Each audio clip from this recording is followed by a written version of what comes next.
67ஆம் சங்கீதம். நெகினோத் என்னும் வாத்தியத்தில் வாசிக்க ராகத் தலைவனுக்கு ஒப்புவிக்கப்பட்ட சங்கீத பாட்டு.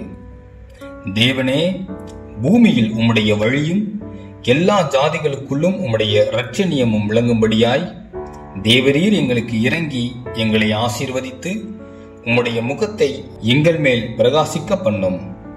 தேவனே, ஜனங்கள் உம்மை துதிப்பார்களாக, சகல ஜனங்களும் உம்மை துதிப்பார்களாக. தேவரீர் ஜனங்களை நிதானமாய் நியாயம் தீர்த்து பூமியில் உள்ள ஜாதிகளை நடத்துவீர். ஆதலால் ஜாதிகள் சந்தோஷித்து கெம்பீரத்தோட மகிழ கடவர்கள். தேவனே, ஜனங்கள் உம்மை துதிப்பார்களாக, சகல ஜனங்களும் உம்மை துதிப்பார்களாக. பூமி தன் பலனை தரும். தேவனாகிய எங்கள் தேவனே எங்களை ஆசீர்வதிப்பார். தேவன் எங்களை ஆசீர்வதிப்பார். பூமியின் எல்லைகள் எல்லாம் அவருக்கு பயந்திருக்கும்.